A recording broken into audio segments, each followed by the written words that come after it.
Yeah, we're now live. Good afternoon, everybody, and a warm welcome to the Northamptonshire Schools Forum meeting for this afternoon. The agenda's dominated really with votes which arise as a result of the consultation that's been undertaken, although for kind of ease of use, we've split each of those down into their constituent parts, which I think was really helpful last time as we went through the consultation.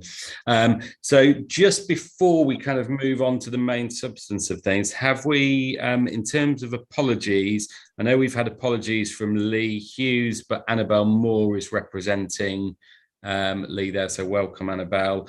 Paul Wheeler has also sent apologies, and I understand Joshua Coleman is representing Paul, so welcome, Joshua. And then we've got apologies from Kevin Latham as well, I think, and Ron Whitaker and Peter Lever. Are there any other apologies, Secretary? No, I haven't received any other apologies. James, sorry, I've got apologies from Imtiaz Bhatti as well. There's a case incident that he needs to be dealing with this afternoon, so apologies from him, but I'll pick up any issues that would ordinarily be picked up by Imtiaz. Okay, perfect. Thanks, Anne-Marie. That is great. And in terms of declarations of interest in respect to the current agenda, we've not received any, unless anybody has anything further to declare now. I will assume not, in the absence of waves or nods. That is great.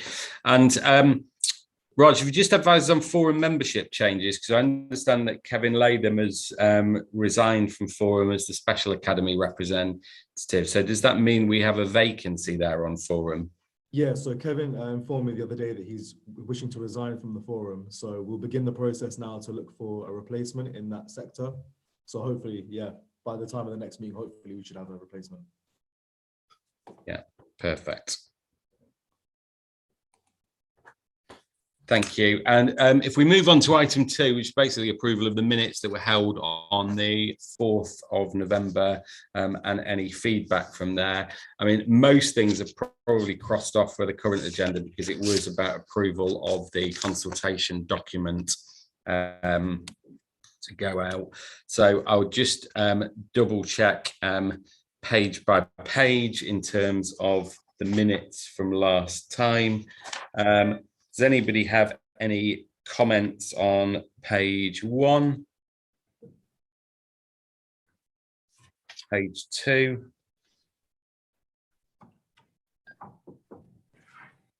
Page 3? Page 4? Page 5? Or page 6? Run to the right. And I think there probably are no matters arising or office feedback from that, as the bulk of the meeting was about approving the consultation document. So is everybody content that those are an accurate reflection? If you can nod or wave if you were there, that would be most helpful. Wonderful. So if we're happy to approve those, Secretary, that would be great.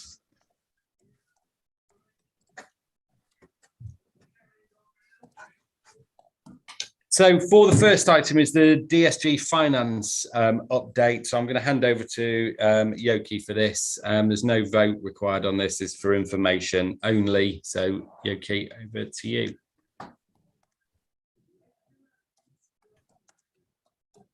Thank you, Chair. Anne-Marie is actually going to present this, so I hand it over to Anne-Marie. Thanks, Yoki. So, Chair, I've had a number of conversations with finance colleagues in the local authority over the recent couple of weeks, and we are, I think the simplest way is we're still unpicking a number of issues in terms of the detail of the budget that we inherited on the 1st of April. And colleagues that were on the call to Schools Forum ago, I think will appreciate and remember from that point, there were a number of anomalies that were identified that finance colleagues are still working through. The result being there is a concern about some levels of detail, particularly around the high needs block, that are still to be worked through. My proposal, therefore, is that rather than present something that we wouldn't account for full accuracy on at this stage, that we continue to do that work, and the high needs block in particular is presented in full with a line-by-line detail in the January Schools Forum with the item on SCN. In the meantime, however, what I am able to share is the detail of what we've had thus far, and we inherited, or we started the year with a 2.14 million deficit on the high needs block. Our prediction at this stage is there will be an additional 3.13 million pressure on that. That pressure at present is being felt with out-of-county placements, which are amounting to a 1.5 million overspend, support to pupils with SEN in the mainstream, which is looking at a 200,000 overspend, and post-16 in terms of top-ups and our extended duties through to 24, which is circa 500,000 pressure on the budget at this stage. I'm happy to take any questions and comments on that Yoki or I can answer.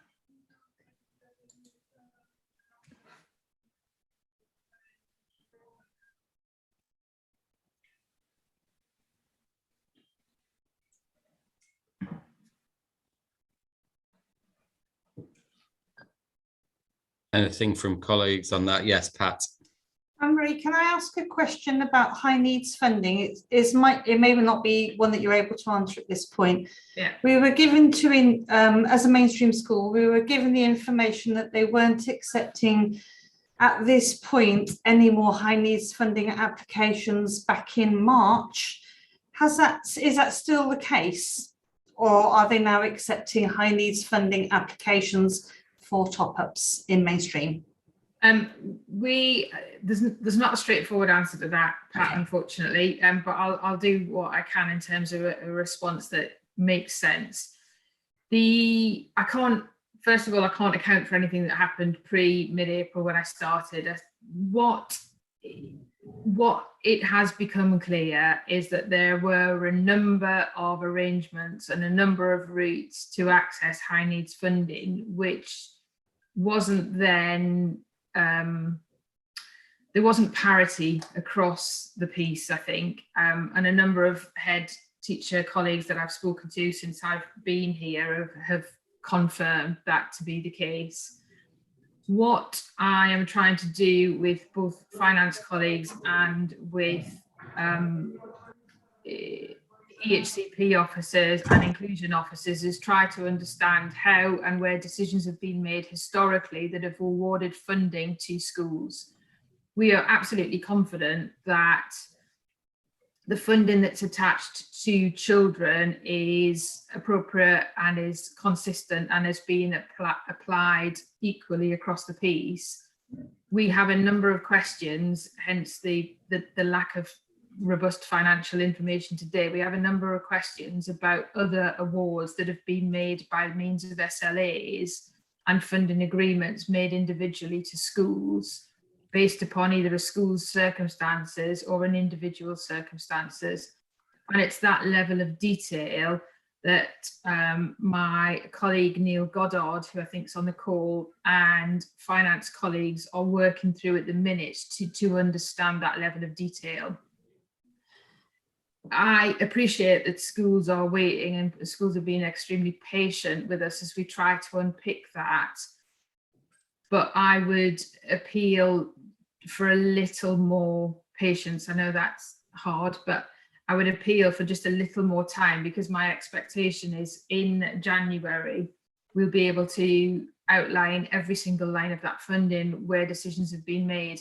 I think on the back of that, we will get into the space and the territory where we're having some very difficult conversations about historic awards that have been made that are potentially won't link to policy and procedure and potentially won't show equity across schools and across needs.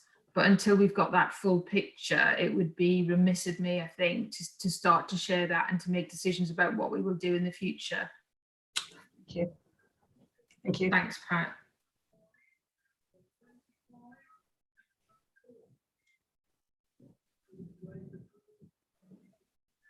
Yes, Peter. Thank you. Yes, I just wanted to ask what the considerations are around you reducing the overspend going forward in relation to out of county placements. Is there a strategic plan that's going to address that particular issue, which perhaps might involve West Northants as well? Thanks, Peter. So yes, there will be a plan. I think some colleagues that are on the call will understand that there's a huge amount of work going on around SEN. We've got the setup now of a SEND accountability board, which is a multi-agency partnership board, because obviously the SEN issue is not a school exclusively a schools or a settings issue. It's a partnership. It's a system-wide solutions that we need to be looking at and securing. We will, in terms of our placements and our out of county specifically, obviously we're looking at arrangements within the local authority area. Our preference, and some colleagues will have already had conversations about this with my colleagues from the local authority, our preference is to move to a cluster-based model.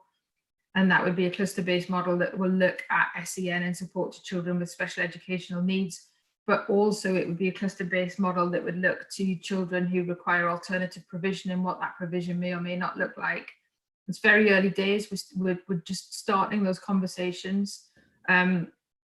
Colleagues can expect to move into the territory in January around clusters, our early thinking. And again, we want to consult and collaborate with schools so that this is a co-designed approach. This is not the local authority going to drop something on your laps and say, this is how we're going to work. So we're expecting to collaborate on what that approach might look like in the new year. The expectation then, Peter, would be that we can start to recoup some of that overspend and look at different ways of doing the work. We are not at this stage planning a collaborative approach with the West. We're planning to collaborate with schools and settings across Northamptonshire.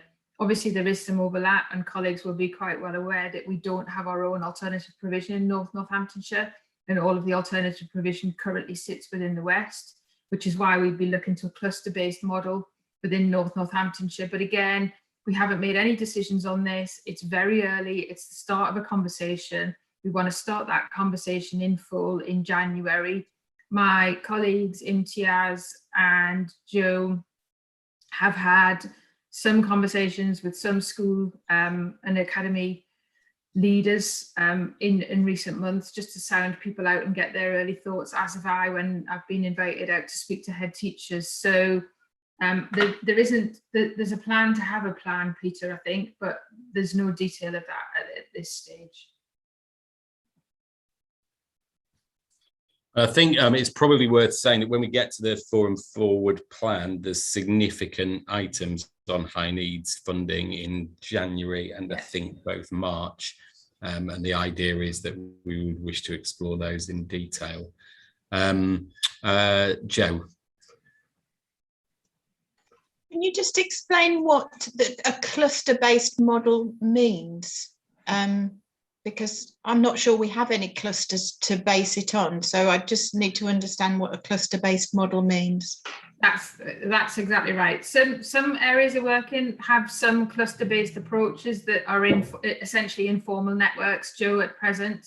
But what we want to do is to formalise some of those informal networks and get schools working together where it's appropriate and where they want to do that, so that we can co-design what our solutions look like for SEN and what our solutions look like for alternative provision.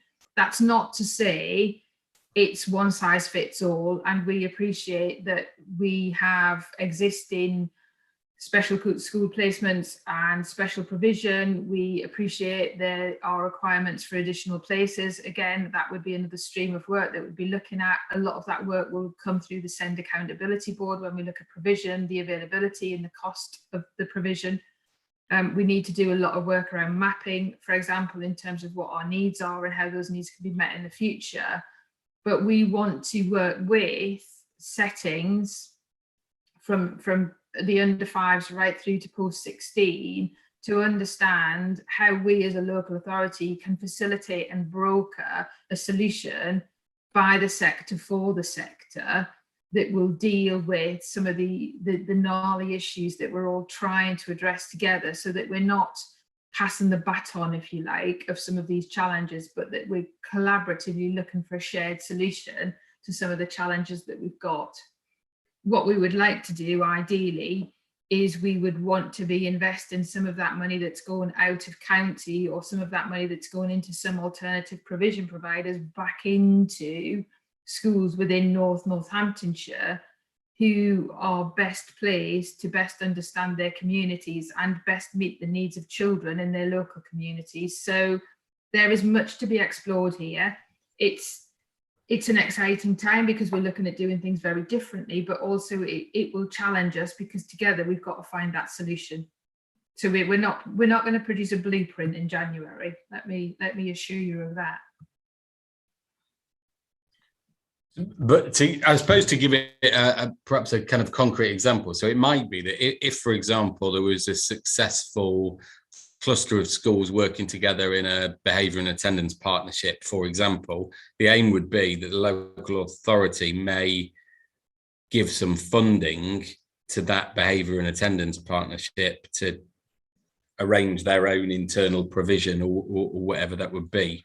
Is that? Yeah, that's exactly right, James. What we would look to do is we would be rechanneling. So we might provide, for example, an extra teacher, funding for an additional teacher, funding for additional TA, or other options. So, for example, at present, we fund additional intervention that wraps around some of our alternative provision, and that means that we're spending money always in the West. And actually what we may want to do, if we looked at that behavioural type model and we were providing the resource within Northamptonshire, what we would also be doing then is providing that additional intervention as a wrap around the school, so that the school has a benefit to that additional spend and that additional intervention, and we're not spending out of our local authority area, but we get the sector-led approach, and we get the CPD benefit of some of that therapeutic intervention or additional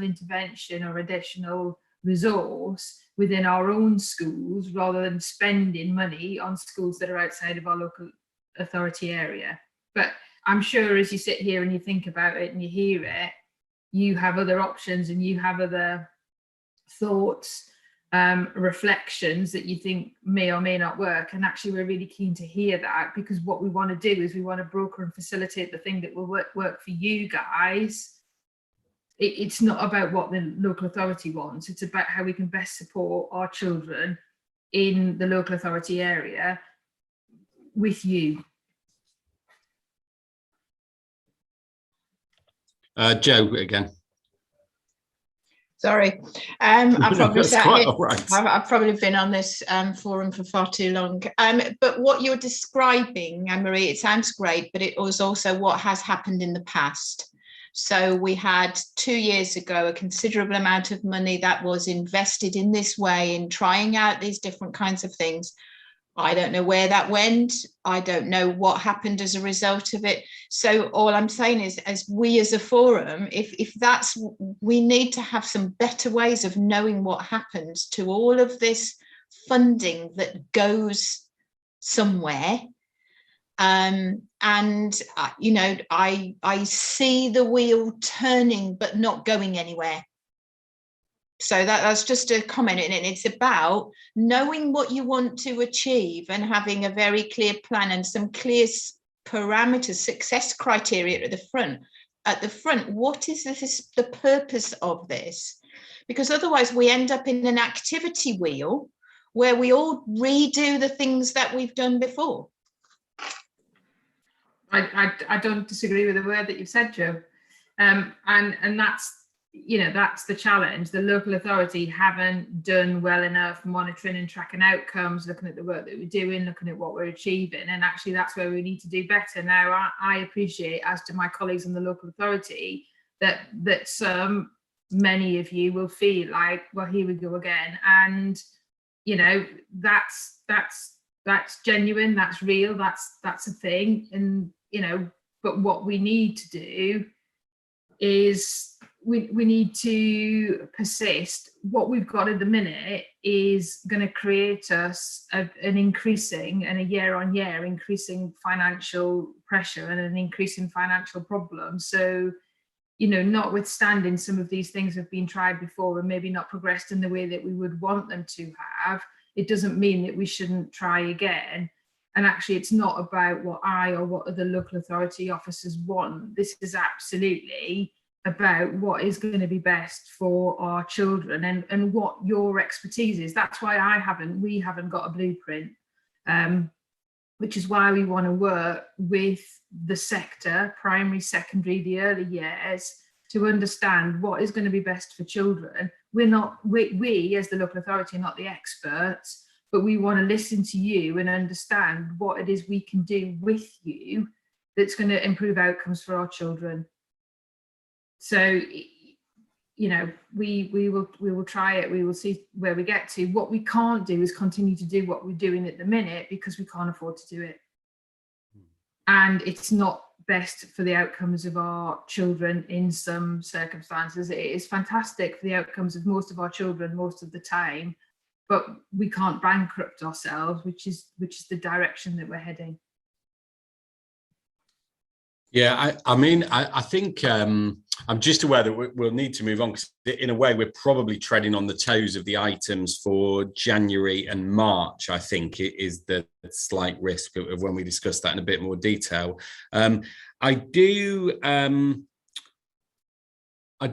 wonder, I guess, about, you know, whether it would be appropriate to avoid that kind of wheel of activity with no sort of resolution or improvement. Is there are other local authorities who I think already go for this model. So having previously worked in Cambridgeshire, there was a model there by which actually much of the funding for alternative provision and certain aspects of special educational needs was devolved to clusters of schools, and head teachers made decisions on how to commission places from across that network.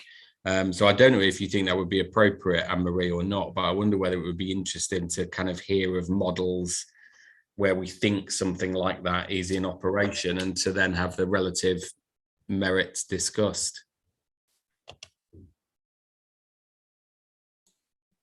Absolutely, James. We're looking, you know, and it's not just for us to look, but we're ready to hear and to listen to any options, alternatives, experts, you know, best practice examples that we can, because anything that will, you know, expedite our improvement journey and our, you know, our control and our management of this is gratefully received in terms of input.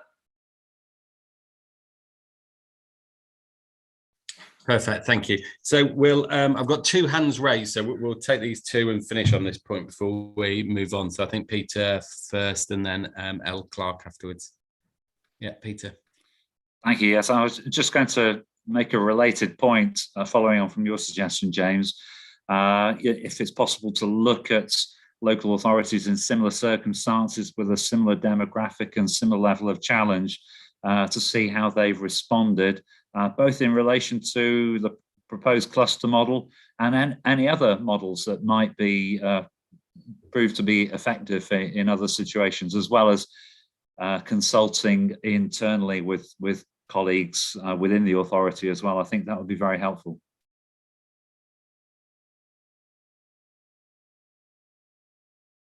Okay, thank you. I'm sorry, I'm struggling for your first name, but L. Clark, you're on the screen as. It's all right, it's Laura. Hi, Laura. Hi, James. Anne-Marie, I just have a question really around capacity to drive a new agenda for SEND when I'm overtly aware really of the staffing situation in the EHC team, and having lost such an incredible officer in Pippa Mazzariello and in this half of the council, and that sort of expertise leaving the council leaves us all vulnerable. And I guess as a special school head, and the only maintained special school head in this half, there's a real vulnerability about that. So I just wonder about the plans to bring expertise really back into that EHC team so that we can forge that partnership together and work together to find solutions, which is obviously what we all want to do. Thanks, Laura. Yeah, we've had, we're experiencing quite significant churn, I think, in terms of the education, health and care service, particularly. Not the only service, I hasten to add, across the local authority that's experiencing that. Again, we are going to go into SEN and what's going on in SEN in more detail in the January meeting. So, but just in terms of short-term assurance, Laura, the local authority, Northamptonshire, are investing 750,000 in the education, health and care service, which will include 12 additional practitioners to pick up those education, health and care plans. We have also added in there with recently a head of service for SEND, which was to address some of the challenges that we had been left with in relation really to LGR and where we got to on the 1st of April.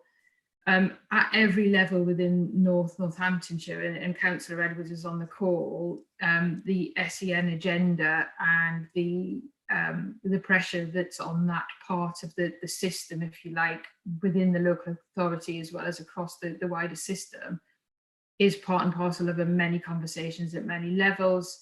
I spoke myself to members yesterday evening about some of the pressures on education, health and care and the pressures on SEN. It's a conversation that I and Kathy have had multiply with the chief exec. So SEN and the challenges there are on everybody's agenda across the local authority. I think that the recognition that this is a challenge for us in Northampton as well as it is a challenge nationally, we can see that it's been taken seriously by that investment.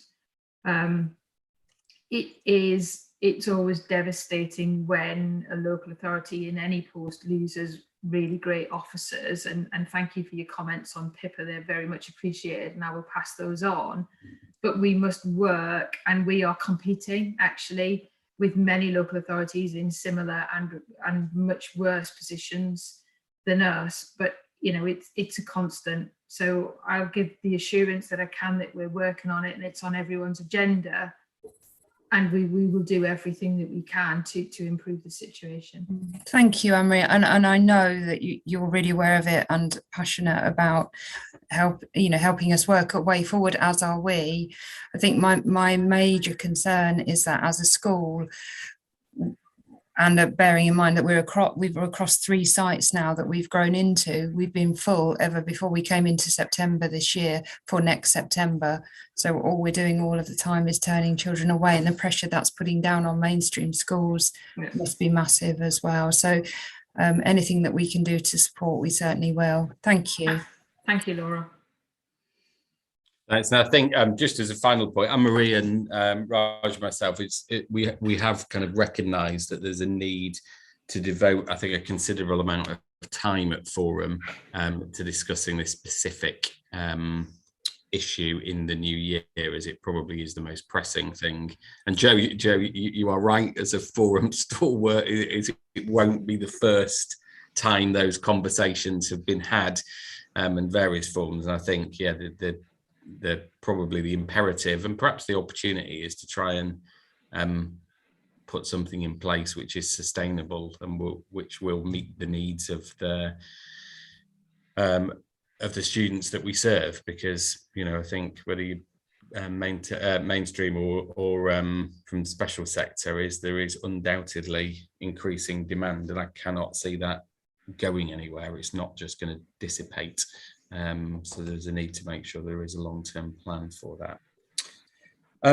Okay, if we're happy to move on just to the consultation, I thought it would be a good idea and a suggestion actually from a member of Forum just to discuss actually the process, because obviously this was the first consultation that has been run through Northamptonshire, and just if we have any thoughts on the way in which it was advertised to schools. It was also I won't quite say a paper process, but it was something that was then filled in and emailed by return. There are obviously other ways of doing that, and I think we've had an electronic version previously. Just before I open that, it's probably worth noting that we had a total of 33 responses to the consultation. I think in West Northants that did it differently, Anne-Marie, you said that there had only been, I think, about 8 responses. Is that right? Yeah, that is right. So obviously we did better, substantially better than that. Joe might be able to advise on what the response rate was like when we were in Northamptonshire as a whole. Raj, I think, had a trawl through the minutes, but couldn't see any details of that.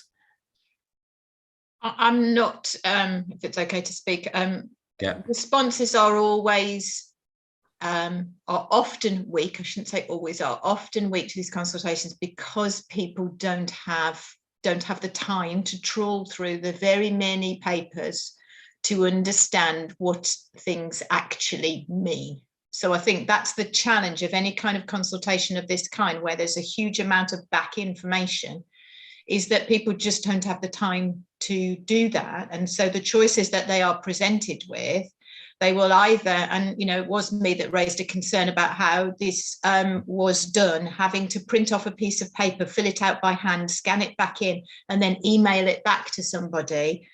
I didn't do it either because I just didn't have the time or the resource to get my head around everything that needed to be done and said. So I congratulate those 33 people who did.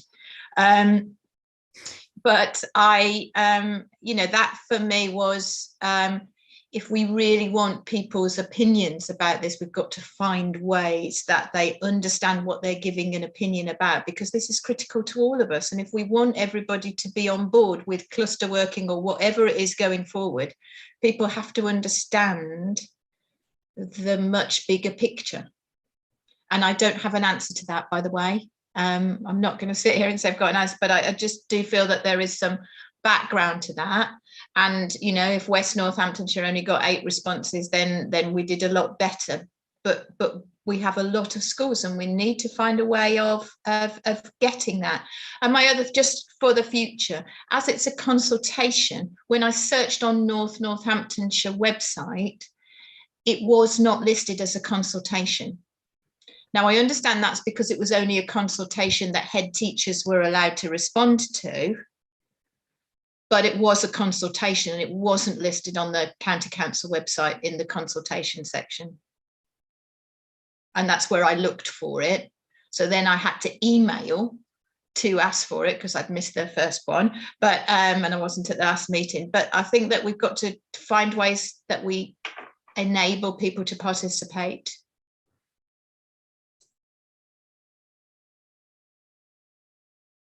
I mean, the technical point, I don't know whether Raj knows whether or not it should be listed on the council website as a consultation. Yeah, so the documents we received for the last schools forum meeting are always posted on each meeting's individual page. That's all I have control over.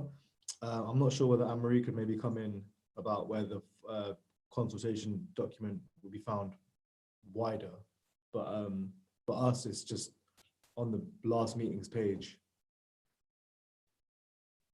Okay. Yeah, we did have some conversations. It was Yoki that progressed it actually, but the point that Joe makes, I think, is the point that was a sticking point for us. It wasn't a general and it wasn't a public consultation, and therefore the rules governing it around information were different. We did get it put up onto the council website it was put up there, I think, within 2 days of going live, 2 or 3 days of going live. So it was available. But, you know, I appreciate the comments in terms of what we do going forward. And I think maybe as we lead into it this time next year, we're learning as a new council. We're learning how to do things differently. We're learning how things are going to work. And I think potentially what we will need to do is we will have a conversation together as we lead into this period next year to say, right, there's going to be a consultation. How do we want that consultation to work? And we get a co-designed solution to helping people understand, firstly, what we're consulting on and what that means, and then beyond that, how to access it in order that people can respond. We did, just, you know, for the sake of clarity, we used exactly the same methodology as our colleagues in the West, which is what I am led to understand is how the local authority previously always did this consultation. I don't know any different.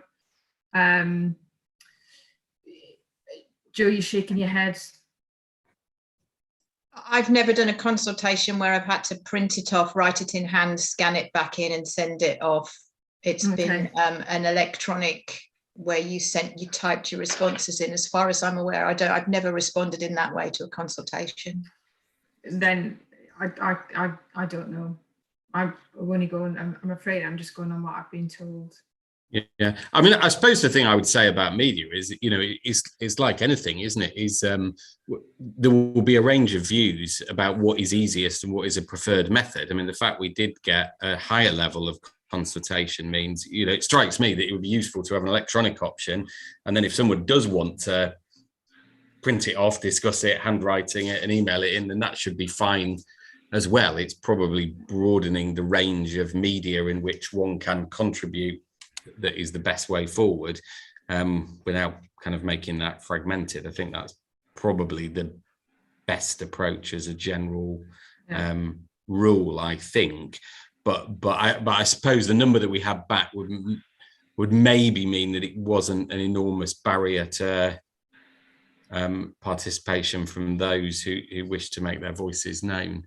I think, Rob, I think in fairness, the point that I made when James and I spoke about this last week, I, like you, would absolutely welcome something that pulled it all together, because I was the person that had to go through 33 different responses and compile them into a single document. So I absolutely feel your pain about printing things off and translating them and moving them around. You know, if we could have an electronic system that did that work for us, I would be absolutely thrilled, because it probably would have got me 3 days of, you know, of the last fortnight back. So, you know, I hear you, and I think we will do something better next time round.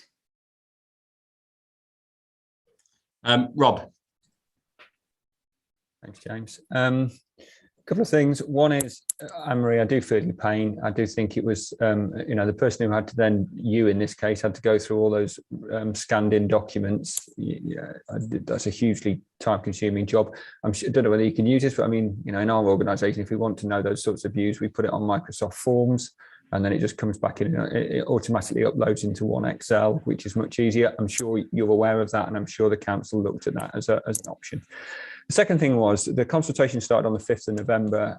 I emailed into your office and to Raj on the 16th of November, because on the school budget finance section of the council website, it still wasn't up as a consultation. That was 11 days after the consultation started. And the West Northamptonshire consultation was up on that page. So you could click on West Northamptonshire consultation. I recognised that it did come up a few days later, because then I went back on somewhere around the 19th or the 20th of November, and it was on them. But obviously that was 2 weeks after the start of the consultation. I recognise it also went out, though, to be fair, on the comms that come out on a weekly basis, which I didn't get at that point, but I am getting now. So I suppose the point really is just around, as long, if West Northamptonshire could have it on the school's budget finance page, then I'm still surprised why North Northamptonshire couldn't get it on a little bit quicker than it was. But everything's a learning curve, and I'm sure when we run these things again, you know, I think things will come on a little bit quicker, more quickly than that.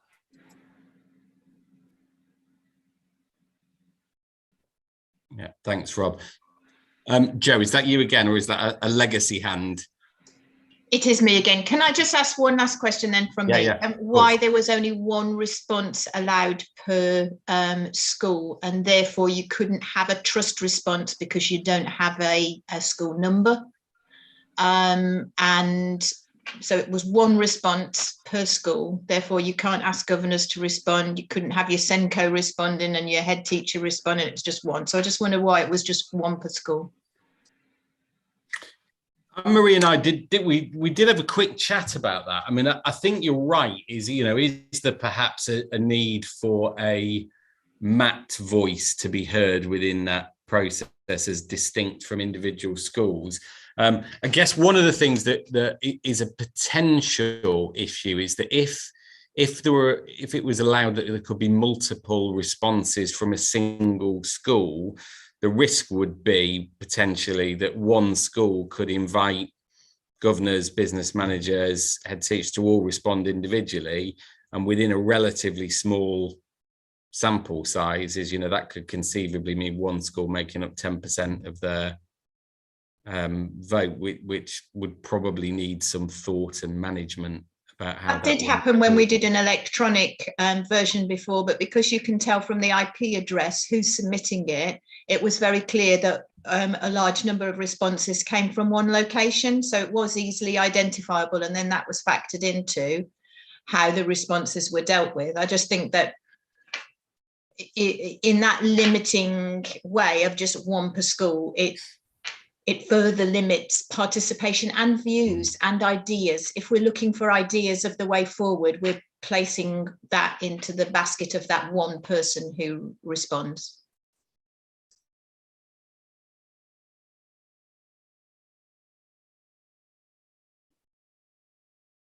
Do other members have a view on that? I mean, would it be helpful, or what do people feel about that?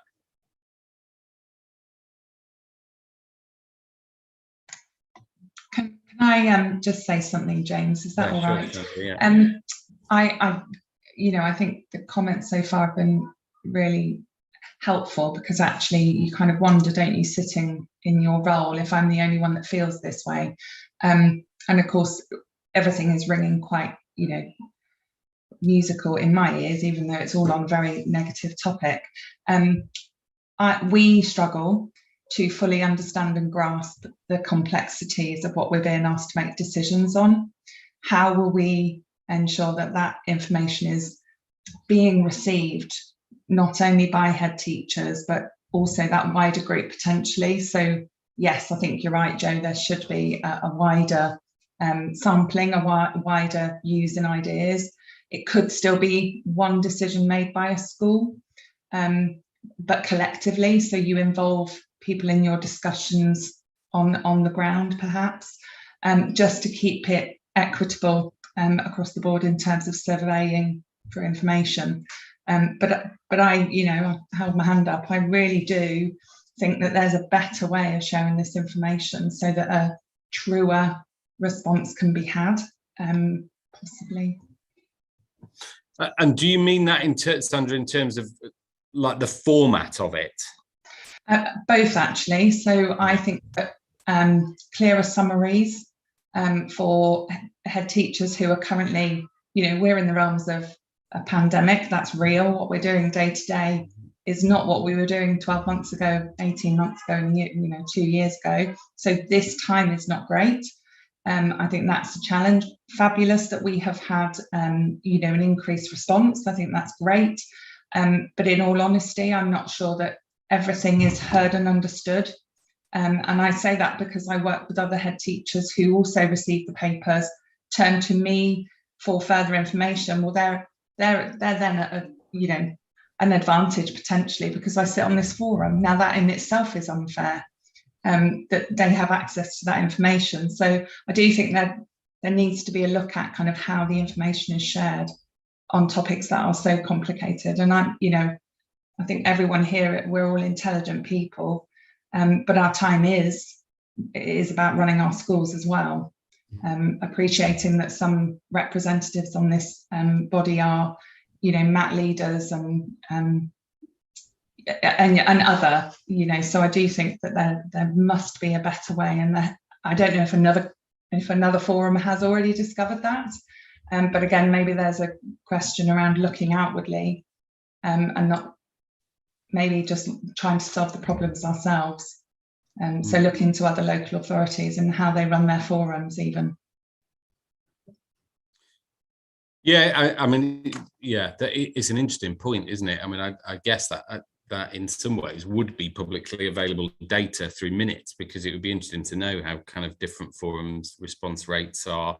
I don't know if the ESFA would collect any data on that, but it'd certainly be, it would be interesting to know if there are any that feel as though they've got that cracked. I think also it's a really well-made point about head teachers receiving that and feeling that they are in a position to make informed decisions. I mean, I do wonder about forum, you know, ourselves as members of forum, and maybe there is a, you know, you're right, there's a potential advantage if they know us informally, but I'm also mindful that each of us is here is as a representative of a certain sector of schools, and maybe it ought to be something that goes out to give contact details of if you have any questions or would like to discuss, and then, you know, perhaps that lists all the members of forum for kind of further information, because that is our role here, isn't it? Really on there to be representative of those schools, or if there's a way of contacting local authority officers. And an idea that's just popped into my head is probably inspired by your talk of pandemic and COVID, is maybe what there ought to be in support of it is a webinar for all head teachers to say, you know, something that's relatively brief, but just 20 minutes, half an hour to say, here are all the questions, this is what it means, this is what sits behind it. I don't know if people feel that would be of use. People are nodding, so yeah, perhaps that is something worth exploring. So just to conclude that, so yeah, so I think if we're happy for next year to kind of make sure that we look into perhaps an electronic way of running that, to ensure that the consultation document is available on all areas of the council website that it should be, and then perhaps to look at mechanisms for how we could provide head teachers with a further source of information and guidance to make something that's complicated seem a little bit more accessible, with perhaps a webinar or perhaps kind of contact details for members of forum. Does that seem a reasonable conclusion? Perfect. We'll move on to sort of the feedback from the consultation. So I think what we'll suggest we'll do here is that if Anne-Marie, if you're happy to talk in general terms about this, and then we've split the agenda into the specific votes. So I think it's probably more useful is rather than to expect you to deliver a huge commentary on everything, Anne-Marie, is it if you're happy to give some general, and then we'll move on to the kind of funding formula, talk about the responses, take a vote, and then move on to the next section, if you're happy to proceed on in that basis. Yeah, I think I understand what you're asking of me, James, and if not, just tell me I've got it wrong. So what I've tried to do in terms of the paper as well is just summarise what we had in response to the questions that were asked, essentially, and tried to simplify it. You know, I appreciate that it is complicated. It's complicated for me and my local authority colleagues as much as it's complicated for you. We can thank the DFE for that, I think. But in its simplest form, I think the first and most important point that I wanted to make really in terms of the funding formula, because the dominant feedback through the consultation from 30 of the respondents was that they didn't agree to the 1.3%, then I am not proposing that the forum vote on whether we transfer the 1.3%. We need to respond to what we've done. It was a genuine consultation. We were seeking people's views. People have said absolutely not, and that's the dominant position. So we won't be taking a vote on the transfer of the 1.3% colleagues have told us that that's not what they want to happen.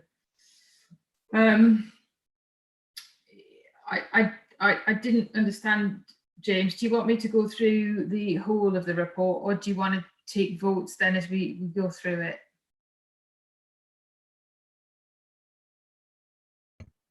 Yeah, I think if colleagues are happy, it's probably more useful to split it up into separate sections and then vote after each section, rather than sort of do the whole report and then take a slew of votes.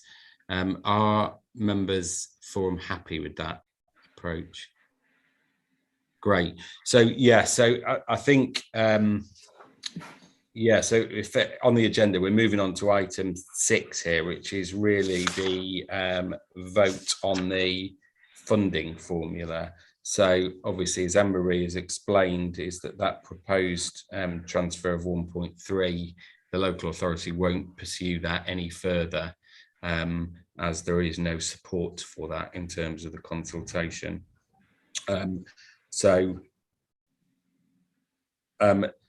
I guess that the wording of this vote is about a transfer of 0.5% from the schools block to the high needs block.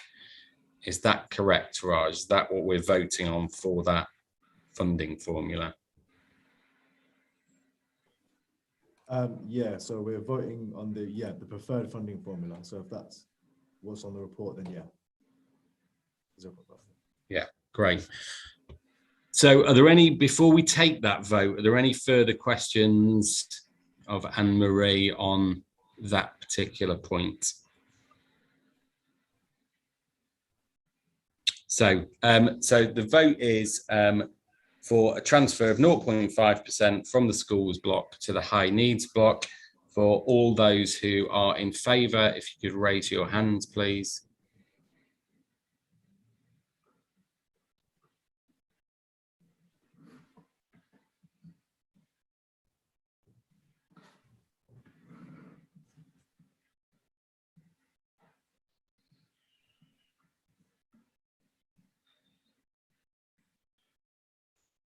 You got that, Raj? Great. Yeah, sorry. Any votes against? And any abstentions?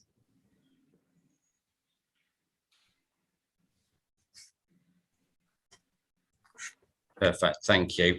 So if we move on to Chair, I have one very quick question. Yes. It's just a follow-up from the discussion we had at the last meeting, which was the local authority had said that it would be possibly preempting what the outcome of the consultation with a letter that it potentially might write to the Secretary of State with the possibility of going above 0.5%. Can I just ask for an update on that? Because clearly, if there was no appetite, I just need to know: did that letter go to the Secretary of State, or was it not sent? Yeah, I can pick that up. Thanks, Rob. Well observed. It is in the next steps on the later down in the report. But what we had to do, there was a defined timescale that we had to ask for that support to make that disapplication request to the Secretary of State. We had to we put in that request on the understanding that we wouldn't be able to conclude or to confirm whether we were going to proceed with that until after this meeting today. But at the point at which we found from the consultation that there was no support to it, I have already written to the Department for Education this week to withdraw and tell them that we wouldn't be proceeding with the disapplication request. So that confirmation to the Department for Education went off earlier this week, preempting the meeting today, because I knew that we weren't going to vote on it. But thank you for raising it in terms of continuity and closing that gap. Thank you. Yeah, I think the original request had to be submitted pre-consultation. So yeah, that has been withdrawn, because effectively, Anne-Marie, the local authority, and we're not proposing that was put in place in any event, given the outcome of the consultation. So item 7 is about the methodology then for bringing the budget back into balance, and perhaps this is one of the more complex areas in the that you see from the appendix, that most of the responses were for an alternative approach. So Anne-Marie, if you're happy to talk us through the two options that you're proposing for Forum to vote upon. I will do, James, but I think because this is quite a technical finance geeky bit, I'm going to hand over to my colleague Yoki O'Brien, because she will do much better in trying to explain it than I will. So Yoki. Thank you, Anne-Marie. Chair, before I proceed, I was going to ask, after every vote, could you actually announce whether it's a yes or a no, because I can't see what's the outcome of the first vote. And I need to know, because obviously I need to know, are we transferring 0.5% or not? Yes, correct. So that was carried unanimously. So we will transfer 0.5. Can we Yes. announce it after every vote, please? Of course I can, yeah, Thank no you. problem. All right, thank you. In terms of modifying the funding formula, what I've actually, what I proposed in the funding formula in the consultation was actually applying the national funding formula with the only slight tweak to the national funding formula is there is the vote obviously for you applying split sites, you know, for the split site, and there's only one school that's involved, I believe. And apart from that, every school will actually get an ACA adjustment to the national funding formula. So basically you get a little bit of an increase. I think it's 1.00329. So instead of just getting one, you get 1.00329 of the funding formula. Now, if I do anything and start messing around with OPU and things like that, I think I would risk, you know, messing up with, you know, things like minimum funding per pupil level and all the statutory requirements of the DFE, you know, for the national funding formula. And so I would advise that we will just stick with the national funding formula, because sooner or later the DFE will expect it to be a hard funding formula. They have encouraged us to move towards it. And so that's my advice to Schools Forum, is to stay with this, you know, national funding formula. You are getting a little bit more in that I have already applied the 1.00329 area cost adjustment to the funding formula factors of the national funding formula. And yeah, that's it. I'm trying to give you as much as I can. Basically, I've also applied, you know, a transfer of the maximum of 2% MFG to the, you know, to the proposal of that 0.5%. So just to be clear, so the local authorities recommended option, just on the consultation document, is that's listed under bullet point 10. So the first option, the running of the national funding formula with the minimum funding guarantee. Yeah, and that's what my option is. I've run it with the national funding formula. We've adjusted for area cost adjustment, i.e. it's a little bit more against every single factor, so it's fair for everybody, so we get a little bit more than above the national funding formula. Plus I've also applied a 2% MFG, and that's it. Nothing else has happened. That's the national authorities proposal. If I start taking into account what some schools have said, i.e. start modifying the OPU and things like that, I think we could get into a lot of sticky waters, basically, which I haven't gone down that route. Okay. I've just applied the national funding formula. James, I think it might be just me. It may not be. I think it would be helpful, Yoki, if you could just explain in layman's terms the difference between the first option and the second option, because I think that's where the vote lies, James. So yeah.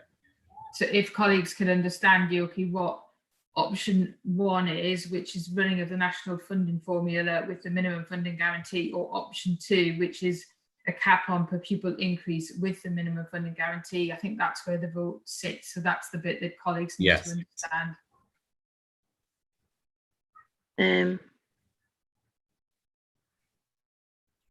If option 1 is basic,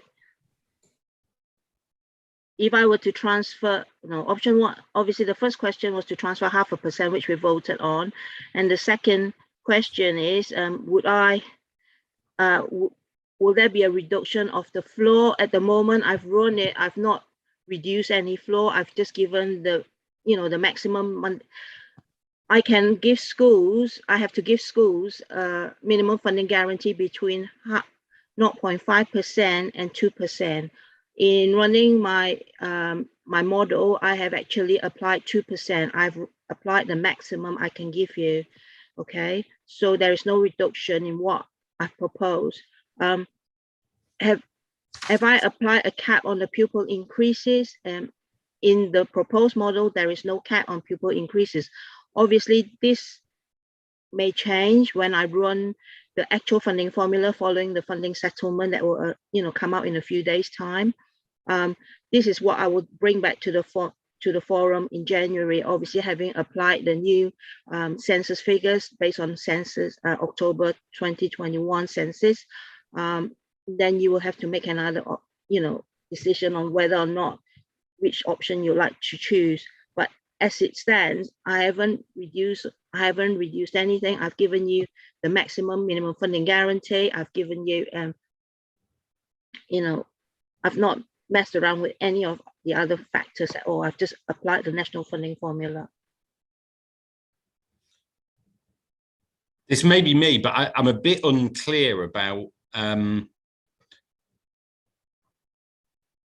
those two options, because you mentioned that about bringing something back in January. Yes. On the.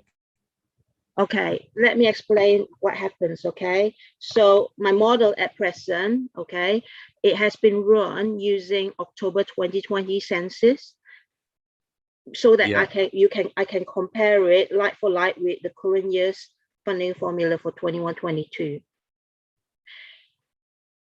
In a few days' time, the DFE will announce its settlement to us, and with it, I will also receive my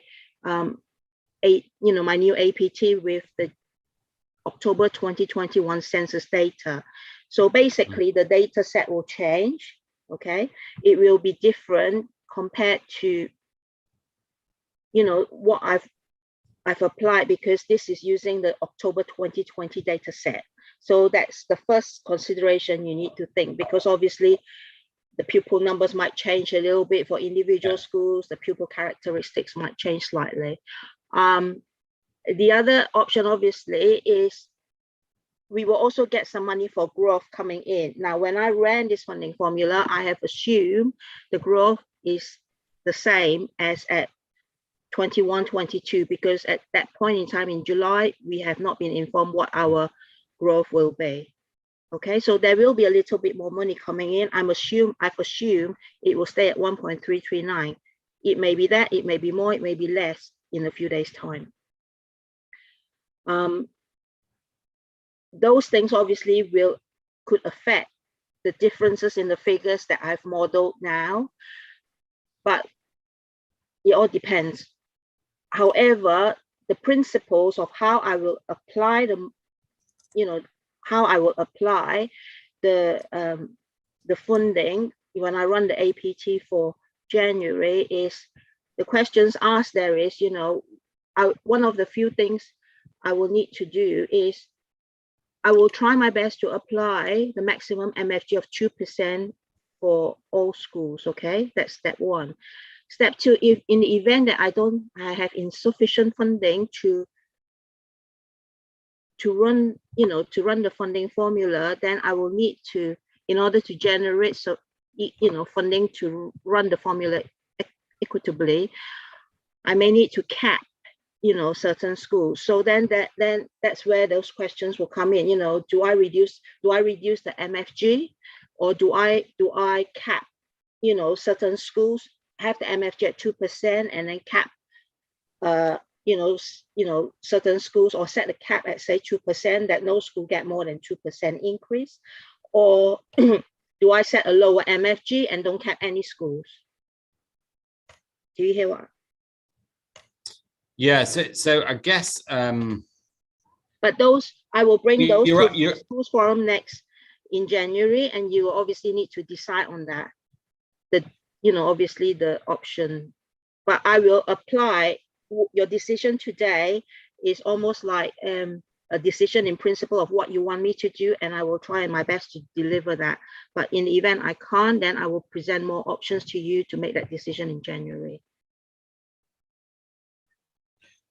So let me just test my understanding on this. So if the first option was the running of the national funding formula with the minimum funding guarantee, what you are saying is that if we vote on that, then that is what you would apply. But if that turns out not to be enough, then it may be that you need to introduce some elements of option 2 as well. Yeah. So if it's not enough, then we either have to reduce the minimum funding guarantee. Instead of setting at 2%, we may then need to reduce it, whether we set it at 1.75 or 1.5, okay, to generate sufficient monies to go round.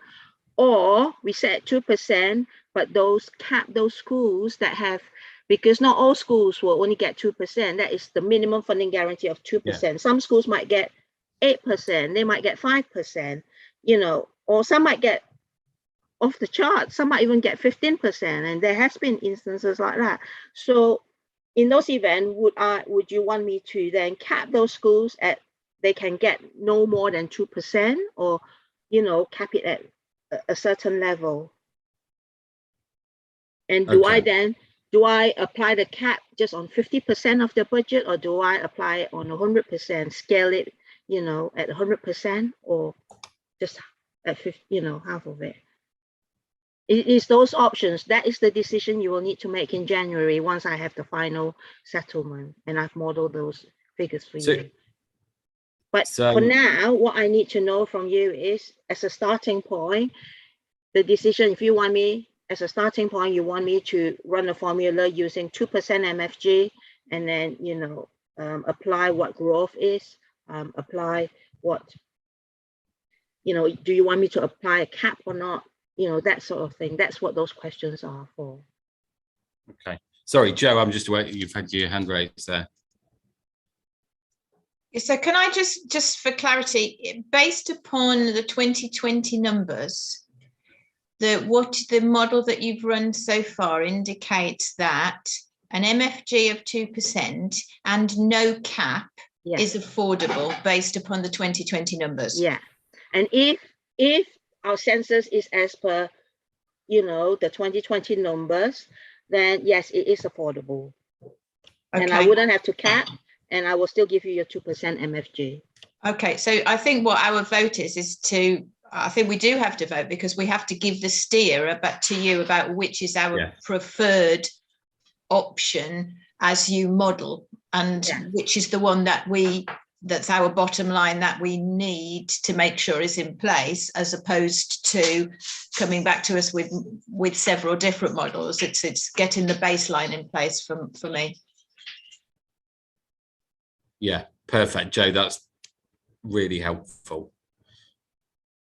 Any other questions from members? Okay, so we'll proceed to a vote. Obviously, it's a slightly different vote because we've been presented with two options here, and on it's page 10 of the document pack and bullet points 10 or 11. So the first option, and I'm hearing that is the preferred option of the local authority, is the running of the national funding formula with 2% minimum funding guarantee. So all those in favour of option 1, the first option as listed, if you raise your hand.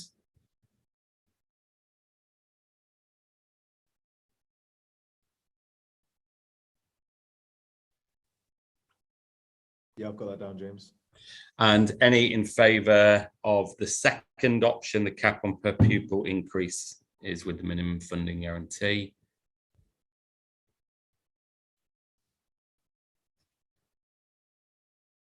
I think Joshua's hand is from a previous, that's disappeared from a previous vote. And any abstentions from that? And Angela, one abstention there. Thanks.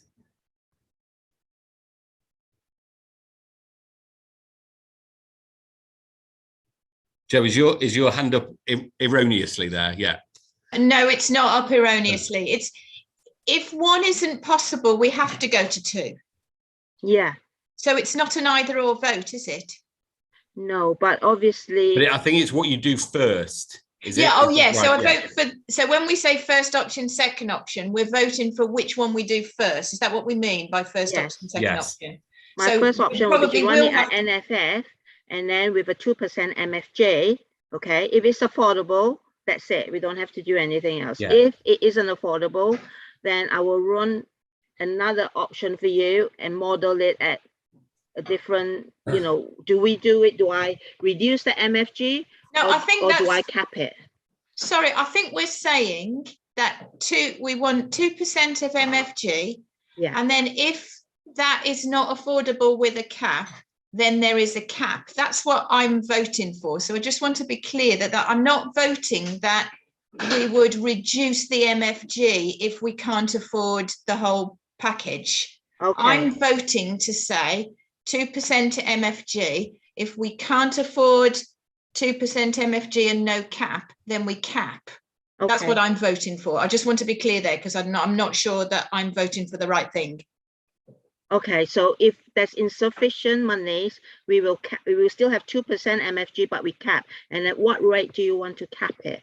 Okay, can I just check that that's what everybody else thinks they voted for? Okay.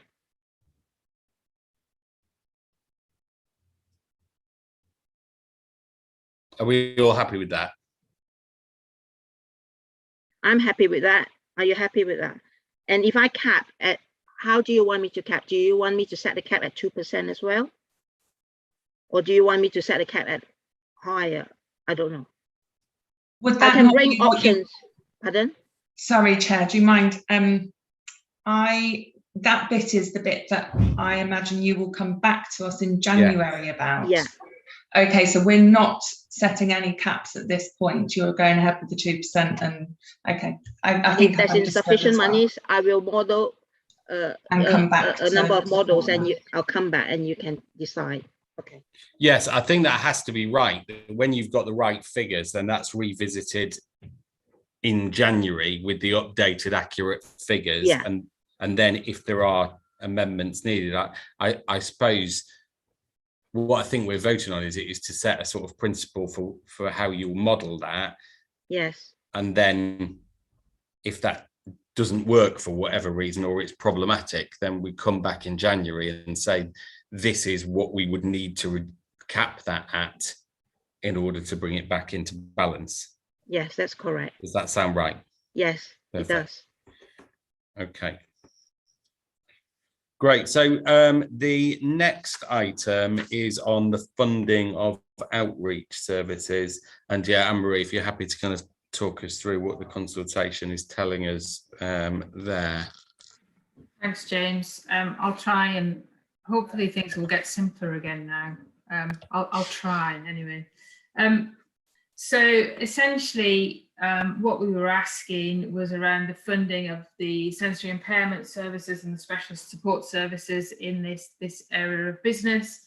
And though the summary paper that I put together says we are going back then and voting on the proposals that were in the Schools Forum paper on the 4th of November, technically, because colleagues have decided not to transfer the 1.3%, which would have funded the sensory impairment and the special support services, that is struck out really of the vote. So what we are asking within this is that colleagues go to a model that's funded or a traded model. So essentially we're voting on acceptance of a traded model for sensory impairment and specialist support services, Chair.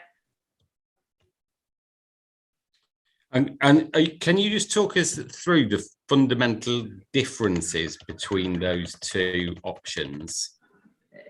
Yeah, it will need to be it's clarification really from the Schools Forum at this stage, because the services have previously been funded from the Dedicated Schools grant.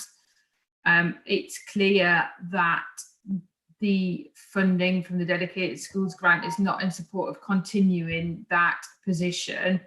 Comments from colleagues through the consultation was about the local authority funding those services, and if that's something that the local authority can do, then the local authority will continue to do that. But essentially, once we get into the new year now, given that the schools forum have not agreed to transfer the money into the high needs block, which would have paid for these services, then I, with my colleagues from NNC, need to go back to the drawing board and understand how we will fund these services going forward. We will obviously bring options appraisals for the delivery of the sensory impairment and the special support services forward. So we can't finish that today because we're not looking at an options appraisal for those services now, but we're essentially looking for a vote then on the potential shift towards a model of traded services here. Feedback through colleagues through the consultation was that a number of colleagues would like to go to the open market, would like to secure the services in any way that they would want to. There was feedback, both positive and negative, about the services as they're delivered currently. And that brings us to this point. So Forum have already agreed not to fund those services through the first vote. So now really it's about a move to a traded model. Yeah, but are there, I've gone back to the original forum paper, so there seem to be two options for this. So kind of option one would be encouraging schools to pay at a per pupil rate collectively, and then receiving the service at a point of need. And option B is for a wholly traded model, whereby when one has a student who requires that support, one sources that in an open marketplace, possibly with local authorities, support service acting as a provider for that. Yeah. Is that right? Because the question I was going to ask is, obviously, if there was a decision to proceed with a kind of per pupil rate that all schools buy into, what happens if not all schools actually choose to buy into that? Because presumably they would not be obliged to do so. Yeah. And I think that's part of the challenge now, James, and because the decisions that were taken and the votes that were taken today are sequential, that first decision has a knock-on for this area of the business more than any other area. And so the full range of options available to us, on the 4th of November are no longer available to us today because colleagues have decided not to fully fund, so which is fine, and we respect that decision. If colleagues are asking to see the final detail of what this will look like, I don't know what that is yet, but if I get an indicative judgment from colleagues on the call today about what they would want that to look like, we will focus on that as an option, as part of an options appraisal coming forward. So it'll not be a final decision today. We can't tell you what it would cost or what it would look like. We need to go back within the local authority and look at an options appraisal for both of those services and what that needs to look like going forward. But the two options that you suggest, James, from the 4th of November are correct. Yeah, so that's fine. It's a preference at this stage rather than a final decision. Yeah. It's a sort of a steering principle, I guess, isn't it? Yeah. Yes, Sandra. Just a general question and about whether there are any implications regarding voting outcomes from the West, and then I'm aware that they have voted already and the 5% was agreed and they went for option 2, I believe. So they will be doing, everyone contributing in a kind of top slice is what they voted for. Will that in any way impact on the North, delaying the decision making and things like that? It won't. You're right, Sandra. What the West Schools Forum took the decision through their consultation to fund the services in their entirety. They didn't talk about a percentage that we have, so they talked about a lump sum, and they put a monetary value on their transfer from the schools block to the high needs block. I don't know the detail of those numbers offhand. I think it was something in the line of 2.1 million that they decided, and they voted to transfer. Obviously, colleagues on this call haven't voted to transfer that level of funding to pay for that service. Northamptonshire do run the service on behalf of North and West. We immediately, and we knew this was going to be the case, or I knew this was going to be the case. I'm the senior responsible officer for this service. I now have two very different funding arrangements for the service, and therefore the likely, though I don't want to prejudge any decisions further down the line, the likely decision is that our services in the West and the North will need to be disaggregated, because we can't run one service with two completely different funding models. So the likely outcome for the services is that they will be disaggregated. There should be no influence, and that's why we haven't discussed that to this point. There should be no influence on what Northamptonshire colleagues decide to do in terms of funding those services. I hope I haven't made that more confusing, James, than it needed to be. No, that makes sense. Thank you, Anne-Marie. Because in any event, whichever of those two options we vote on, we will be doing something different to the West. Yeah, the minute you chose not to transfer the 1.3%, then we were always going to be doing something different to the West. Yeah.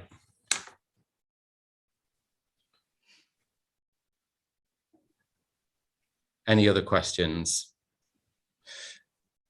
I shall check I'm phrasing this properly, and obviously we're going back to the original document for the two different options. So I'm going to call those option 1 and option 2. So option 1 is to vote for a I don't know what one would call it, but a levy that all schools would pay on a per pupil basis to fund the commissioned outreach services. And option 2 would be a fully traded model in which there is no per pupil funding, but that schools buy that in from an open marketplace at a point of demand. Does that adequately capture those two options? So for option 1, which is a per pupil levy, if you raise your hand if you're in support of option 1.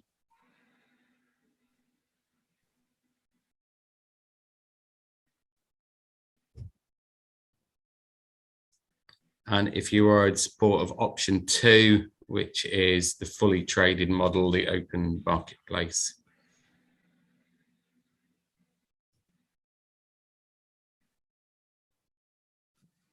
Got that, James? And any abstentions?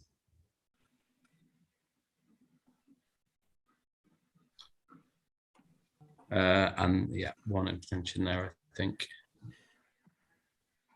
That's me, Chair Josh Coleman. I would like just to see what the outcome of the investigation is, to see what the options appraisal tells us before. Okay, thanks, Joshua. So that, that's 2 there, I think, Raj. But that does mean that option 2 is carried, which is the fully traded model. And as Anne-Marie said, I think it is a steer, because obviously there's you need to come back and see how all of that is likely to work. So if we move on to item 9, which is the split site funding policy, and I think this is on page 10 of the consultation document, bullet points 15 to 17. So Anne-Marie, if you anything you wish to talk through on there. Yeah, I think, again, I think increasingly straightforward now, but I might be wrong. Split site policy, largely respondents to the consultation suggested they were happy to continue the previously held Northamptonshire County Council split site policy, and also the indication was that they were happy to maintain the rates on that. So essentially there are 2 questions here that need to be voted upon, Chair. one, that we accept the split site policy and obviously convert it then to Northamptonshire Council policy. And then the second question would be a vote on the acceptance of the proposed rate that was in the previous papers. I think they're straightforward, but I'm sure someone might complicate that for me now. Do you have, I'm just looking back between the two papers. So do you have to hand the rate that was proposed on that original? I can't get it to hand because I'm outside of my network to use Zoom, I'm afraid. I don't have the technology to do both.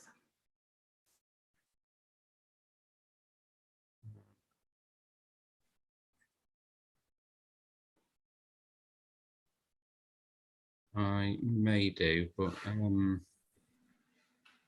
Chris Wickens might be able to assist us, Chair.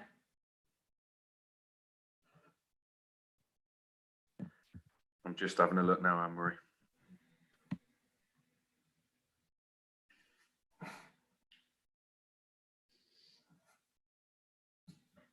Yoki, have you got the answer?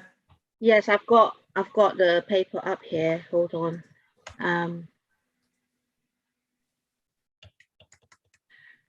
Okay, do you want me to just share quickly? No, just tell us, Yoki. so it's £75,000 in total, isn't it? Sorry, that's the bit I've just found. Is that Okay, correct? so the two that okay for that they're different for different phase. Okay, the criteria and different criteria. So criteria A is for leadership costs. So for criteria A, for primary up to a maximum of 25k, and for secondary up to a maximum of 40k.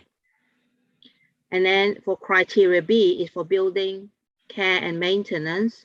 For primary is up to a maximum of 20k, and secondary is up to a maximum of 25k. Criteria C is for staff and pupil travel. Primary is up to a maximum of 30k. For secondary is up to a maximum of 50k. And criteria D is secondary 5+ miles apart. For primary it's not applicable, but for secondary is equivalent of the secondary lump sum in 22-23. Great. So those are the rates. And my understanding from the document from last time is that the total amount for Northamptonshire, that when you apply those rates, what that adds up to is a total of £75,000. Is that right? Chris, do you want to come in? Essentially, you're right there, James. Yes, with a slight caveat that to qualify for a primary school to qualify under phase fee, the third criterion, there has to be transport of pupils between the two sites. Yeah. So if there's not, that will reduce by £30,000. Yeah. So it's a relatively small sum of money for Northamptonshire. Of course, that may not always be the case if you work in a place where there are lots of split sites, but as presumably there aren't, that the total amount of money is relatively low. Any further questions on that? So 2 votes. So the first is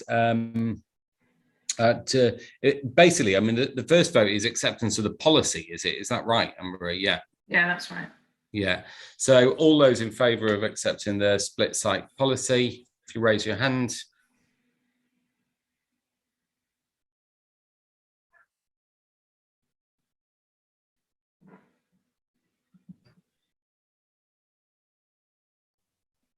Yeah, I've got those down, James. Any votes against?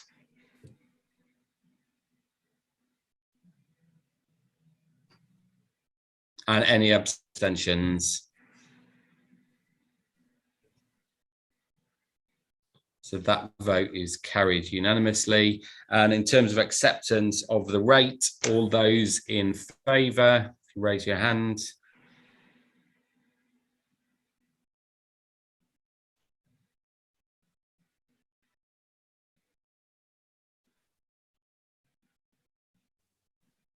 Yeah, got that as well. Right, all those against?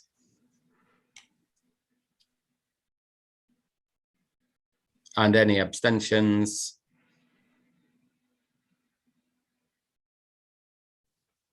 So acceptance of the rate is also carried unanimously, I think. You are right, Anne-Marie, it's getting simpler. That's good news. So next is pupil growth fund policy, which points 18 and 19 on page 10 of the consultation document. And a similar thing is acceptance of the policy and then of the rate that, again, I'm aware is on a slightly different document. I will just look that up in a second. So anything, Anne-Marie or Chris, to talk about for growth fund policy? No, I think you've captured it. Again, it's very similar. One is acceptance of the policy, two is acceptance of the rate, James, in exactly the same format as the split site policy.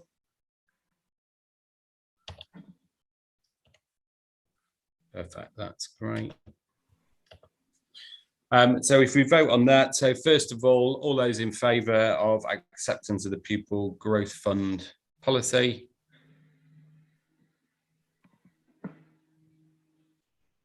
Yeah, that's unanimous. And votes against? And any abstentions?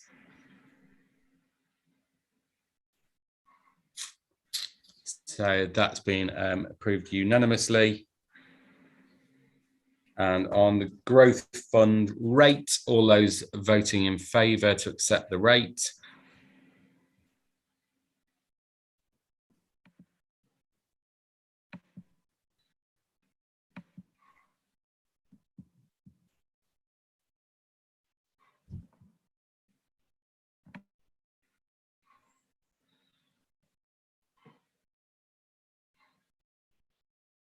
Yeah, I've got those, Chair. And any votes against? And any abstentions?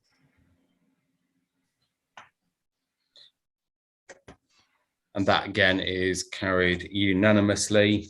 And on page 10, bullet points 20 and 21 on the revised permanent exclusion clawback policy, that I think is actually to bring Northamptonshire in line with the national guidance. Anything to say there on the consultation? It looks as though it was wildly enthusiastic, shall we say? It was wildly enthusiastic, James. What it will do, just to remind colleagues, it used to be a flat rate, regardless of the income that a child generated for a setting, and regardless of the time of year that the child was excluded. We are moving in line with the national guidance that the money, essentially, my shorthand, the money lost to the school would be the money that the child had brought into the school. So it's a fairer process. And also it is determined by the point in the year, which I think colleagues pointed out in the last call would depend upon when in the year a child was or wasn't excluded, which would have an influence on that. It's more work essentially for the local authority, but it is a much more fair process for the schools and the income that the schools receive for those children. And the vote on this one then is again, is an acceptance on the policy and the rates within the policy, and what colleagues can expect is that finalised policy to come out to schools for the start of the new school year next year. So do we need two votes on this again, one for policy and one for rates? I think the rates within it will be within the policy, so I think it's just about acceptance of the policy, James. Yeah. Any other questions on that? So votes in favour of acceptance of the permanent exclusion clawback policy with accompanying rates. All those in favour? Yeah, I've got those votes down. And votes against? And any abstentions? So that again carried unanimously. And I think this is now the final vote that is for all forum members to vote on. Some of the later ones are for maintained representatives only. So this is on the continuation of central support services, and it's bullet points 22 to 27. Is there anything further you want to add to that, Anne-Marie? I think just to simplify, this is around the central support block of the dedicated schools grant. That is an amount of money that is awarded to the local authority for the doing exactly what it says, for central support to schools. I think the reason that we share this in this way is to ensure that there's full transparency on how that money is spent. Should Schools Forum disagree, then it would not transfer amount of money between blocks of funds or anything like that, but it would take us back to the drawing board as to how we best support and how that money is spent. This block within the DSG has seen a 20% reduction year on year, and that will continue. So we have removed some of the services from there that we don't see have the greatest educational impact and the greatest impact on the sector, and removed some of those, but are continuing to fund from that pot of funding the services that have the greatest reach into all age groups within schools. I mean, I'm happy to take any questions, but essentially, James, it's about the vote on here is about supporting the proposals put forward by the local authority or not. Yeah, and I think the key point you make is that it's how to phrase it, but it's not schools' money. It doesn't return to schools. It's the local authority's money. So it's to support the proposals given by the local authority to use that funding for those centralised services. So what I propose in terms of a vote is that I will phrase that in terms of a vote in favour of the local authority's plans for the services funded from the central support block. Any other questions on that? So all those in favour to approve local authorities' plans for those services from the central block?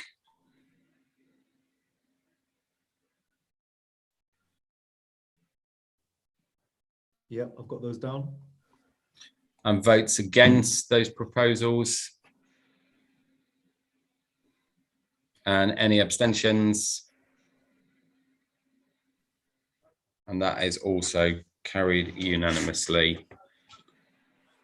So item 13 is about de-delegation for trade union facility time.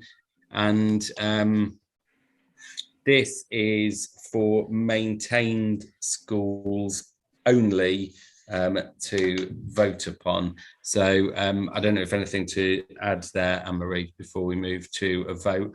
Or I also know we're joined by some representatives from professional associations, and I would obviously also invite them to speak should they wish to. And I know we heard from a number of representatives at the previous forum meeting in November. In its simplest form, I think, James, the respondents to the consultation were unanimously in favour of the proposal in terms of the rate.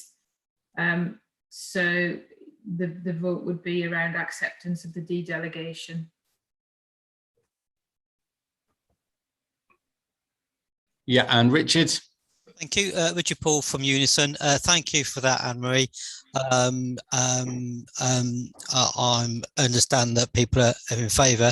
Just wanted people to understand our reasons for the decision not to increase the dedicated fund, based on the fact that we're still developing into unitary. As we've said in the meeting, you know, people are moving out and moving in, and we're still developing what that looks like for the future. We respect the fact the difficult time that people have had in schools.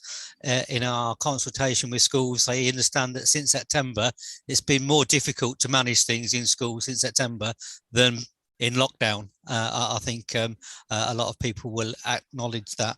So we're still in COVID recovery, and we've got the Omicron variant, and also we realise that the schools have got an increased national insurance contributions come April because of the government taxing policy. So we've considered all that and decided to keep it at £2.10. The actual mean number for the East Midlands is £3.56. So in future we're going to have to look at increasing that step by step, but we decided to keep it at that rate for now, and those are the reasons why. But thank you for your support in all that. We do appreciate it. Great, thank you. Any further questions from forum members? So as a vote from maintained representatives only, so all those in favour for the dedelegation of trade union facilities time at the previously advertised rate, which has not changed since last year. If you could raise your hands in support. Sorry, Yoki, did you have a point prior to that? Yes, Chair. I need it to be taken in terms of primary sector and secondary sector. Apologies. Okay. So if we start with maintained primary first before we come on to Siobhan as the sole secondary maintained representative. So so the vote, all those in favour from the primary maintained sector.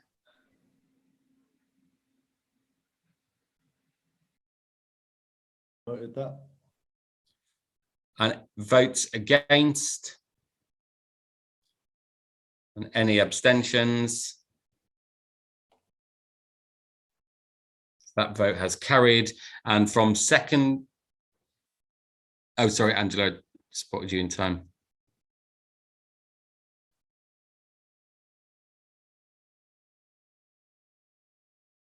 Sorry, I forgot I was muted, James. Yeah. Are nurseries excluded from the vote? I don't know. That is probably one for Raj or Anne-Marie.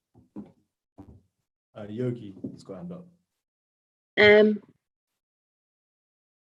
Nurseries are excluded because this is purely the delegation from, from the primary and secondary school budget share.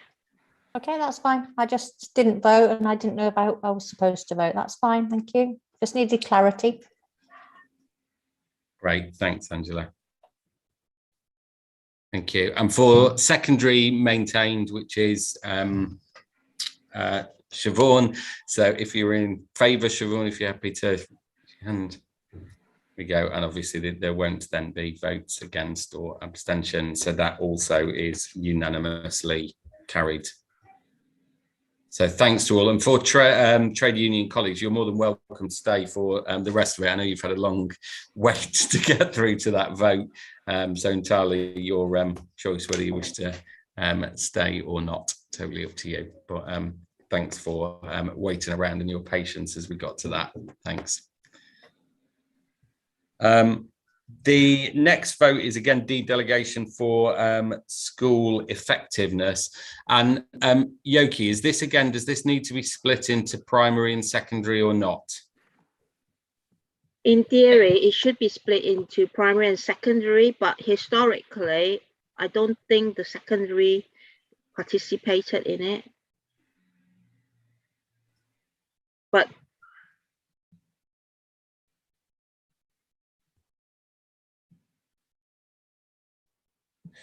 because what traditionally it has never been a de-delegated grant from school effectiveness, but should we have a vote to confirm that? I mean, it's in theory, the delegation applies to both primary and secondaries, so we need to have a vote, for both sectors. Yeah, but the status quo is obviously that secondary schools have not de-delegated, but primary schools have. That's correct, yeah, isn't it? That's what's always been the case, yeah. Yeah. Anything that you would wish to say on that, Anne-Marie or Joe, or anything from the consultation, I think it's bullet points 30 to 32. Yeah, the consultation, James, was mixed in terms of support for the service and some question around the rate. To support the questions around the rate, we did some benchmarking and we found that we sat soundly. I think we were asking at £15 and we sat soundly in the middle, actually towards the lower end, where the range of comparators being between £2 and £38 in terms of contribution. So I think the vote is yes or no, and then a vote on the rate. So it's two separate votes again, do you think? Yeah, I think so. So on the principle of de-delegation for school effectiveness and then on the actual rate? Yeah. Okay. Fine. So for maintained primary schools only, so all those in favour of the de-delegation to fund school effectiveness services, raise your hands if you're in favour. Yep, that's noted. And any votes against? And any abstentions? That is carried unanimously, and then I'll stay for maintained primary schools. So a vote on the rate that I think is £15. Is that correct? Yeah, of £15. So those in favour, if you raise your hands. Those against the rate of £15.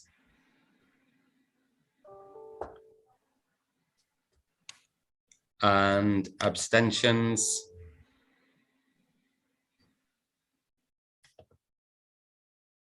So that is 100% in terms of abstentions. So I don't know quite what we do to progress that. Yeah, both members have voted to abstain, so the vote can't be carried. So is that something probably for the local authority to go back and look at potential rates and what that would mean? Yeah, we'll go back, we'll look at some of the rates and we'll bring them forward to subsequent schools forum, James. And in the meantime, we'll have a conversation with Peter and Pat about how we might progress that. Yeah, that would be great. And then, so is January going to be too early to bring that back? No, we can do the modelling between now and then and have a conversation with both, as I said, with Peter and Pat about how we might progress that and take a vote on it. So for completeness in January. Perfect. So if we could add that to the forum plan, Raj, that would be really useful. And then for secondary maintained, still on school effectiveness. So a vote on whether to support de-delegation for school effectiveness. Votes for, votes against, and abstentions.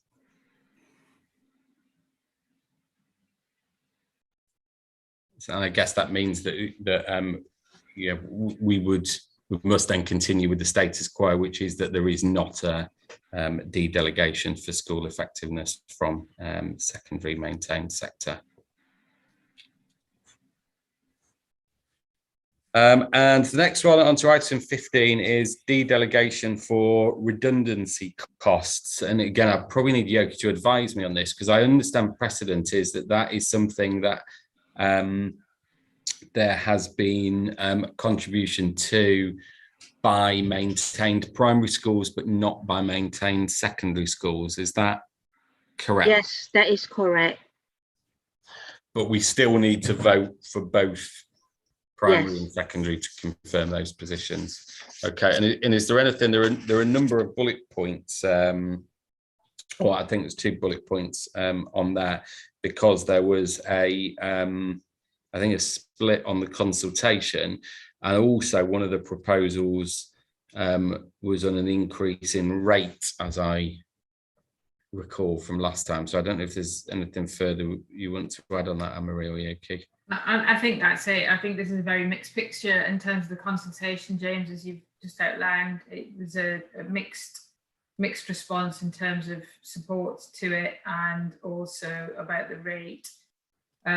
So I think my suggestion would be about a vote on support or otherwise, and then again the rate, and it may be that we're not wishing to preempt the views and the contribution that my colleagues are about to make. We might need to go back to the drawing board on it. I think Angela's got her hand up as well, James, sorry. Yes, sorry, I just having a look at the original document. Yes, Angela. I just need to ask if, again, one, whether I can vote on this, but the other being that some maintained nursery schools have received some redundancy payments, and we're a bit uncertain where that funding has come from. But also, I know I've raised it previously with other finance managers, and they had said that redundancy was agreed on an per individual basis, and would maintained nursery schools be able to pay into the redundancy or not going forward?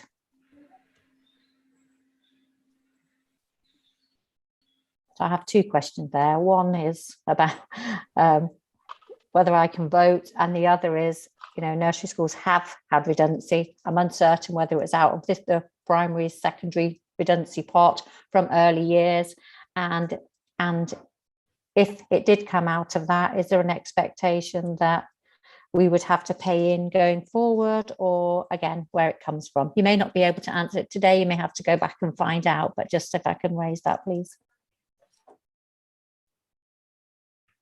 This currently, the delegation is purely for primary and secondary, because obviously this will come off the school budget share. So that's why we're taking the vote. In terms of actually offering that service to nursery schools, that is something that we need to explore within the LA, but also it's something that perhaps we need to come, to come to schools forum, because we don't know. But if you could look and see where the redundancy costs were met from previously, because we're uncertain. So that's what I'm raising. But yeah, I mean, it's certainly, if nursery schools haven't contributed to that de-delegated fund, then the cost of redundancy should certainly not have been met through that fund. I'm not saying it definitely was, James. I'm asking the question. I see. I'm not saying there's an uncertainty about where the redundancy costs come from, and because it was coming up, and I think everybody's really struggling for balancing budgets, etc., and having to make some difficult decisions. Is as a maintained nursery school, where do we sit?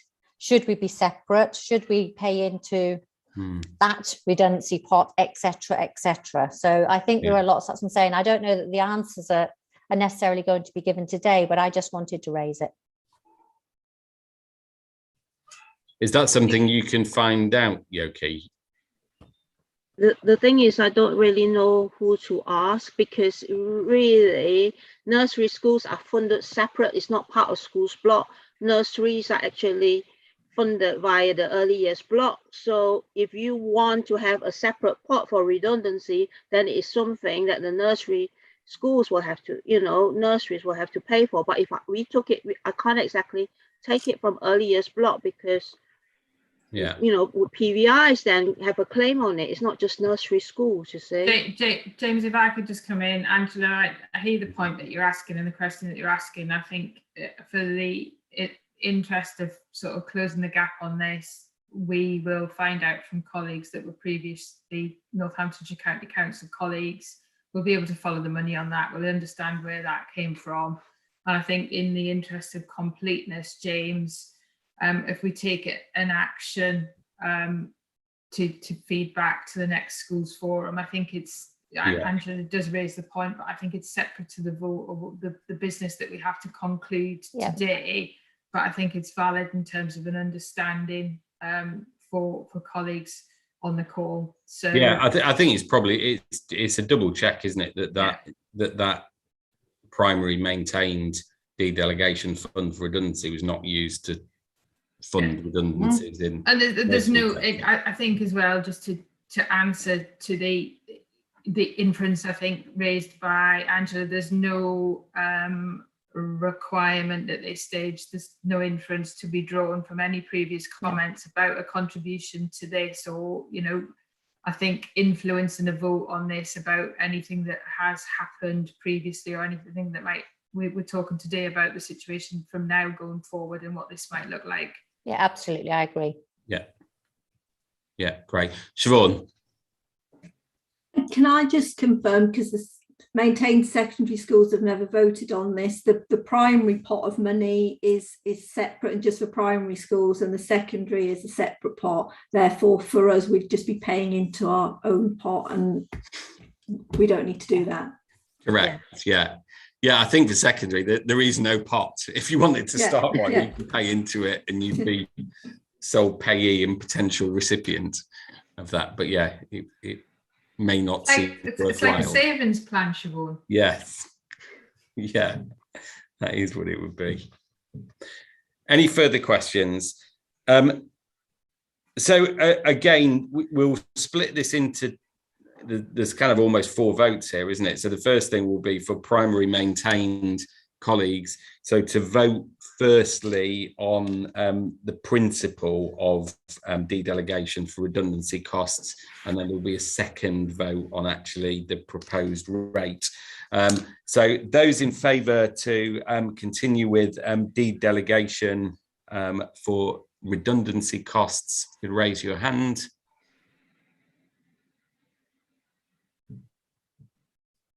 Those against that proposal?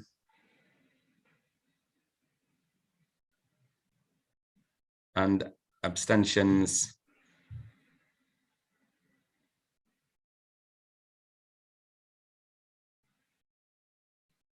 So that vote is not carried. So actually we do not need to vote on the particular rate there. And I suppose there is then a follow-up action for the local authority to consider what happens to the funds that are currently held, about whether they remain there to meet future redundancy costs or whether they're redistributed to schools. Is that something you... Yeah, we'll bring back the clarification on that. I think, again, James, as an action for a following school forum. So we'll bring that, we'll bring closure on that in January. Yeah, great.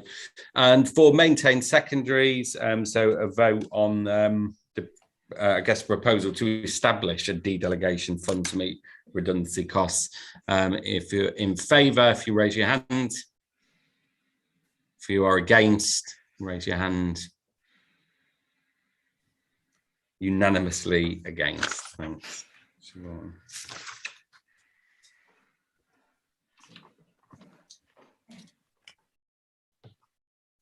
Perfect. You'll be relieved to know that's the conclusion of the voting for today's meeting. So the next item is the Schools Forum Forward Plan. And I think Roger's distributed that. As I mentioned, there's a fair amount on... James, sorry, can I just pick up on a couple of... Yeah, of course. I didn't mean to cut across you, but I just want to, in terms of the some next steps, I think that I proposed in the paper, if we could just have a